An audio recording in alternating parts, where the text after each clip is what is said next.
ایک روایت بیان کی جاتی ہے کہ جان رحمت صلی اللہ علیہ وآلہ وسلم جب آپ گزرتے تھے تو ایک مائی کریم آقا کے اوپر کوڑا کرکٹ پھینک دیا کرتی تھی۔ بڑی شد و مد کے ساتھ بیان کیا جاتا ہے۔ حیران ہوتا ہوں ایسے لوگوں پر کہ جو اس طرح کی روایات اور من گھڑت روایات بیان کرنے میں جھجک بھی محسوس نہیں کرتے۔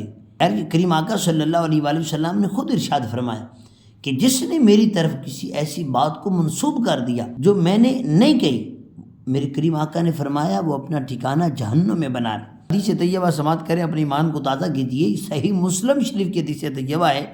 آج کل نیٹ کا دور ہے اور ہر بندہ کہتا ہے جی حدیث کا نمبر بتائیں جی، ہاں جی نمبر کا پتہ ہونا چاہیے۔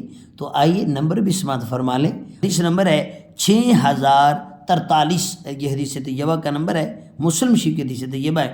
حضرت انس رضی اللہ تعالی عنہ ارشاد فرماتے ہیں کریم آقا صلی اللہ علیہ وآلہ وسلم کو میں نے دیکھا ہے کہ جب جو حجام ہے، جو بال کاٹنے والا ہوتا ہے، وہ آقا علیہ السلام کا جب بال کاٹنے کے لیے آئے، آقا علیہ السلام کی حجامت بنا رہا تھا، تو نبی پاک صلی اللہ علیہ وآلہ وسلم کے پیارے صحابہ کریم آقا کے ارد گرد موجود تھے، اور کس لیے وہ چاہتے تھے کہ کریم آقا صلی اللہ علیہ وآلہ وسلم کے بال مبارک جو ہیں اگر وہ گرے تو کسی نہ کسی ہاتھ پر آ جائے، زمین پر نہ گر جائے۔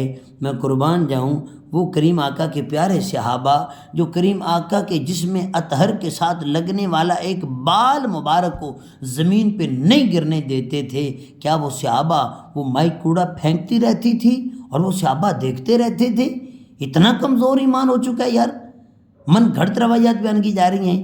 وہ لوگ جو نبی پاک صلی اللہ علیہ وآلہ وسلم کے جسم اطہر کے ساتھ لگنے والے پانی کو بھی زمین پر نہیں گرنے دیتے تھے، کریم آقا کے جسم مبارک کے ساتھ بال مبارک ان کو بھی زمین پر نہیں گرنے دیتے تھے، کیا وہ مائی کوڑا پھینکتی رہتی، صحابہ دیکھتے رہتے تھے؟ یہ من گھڑت روایت ہے۔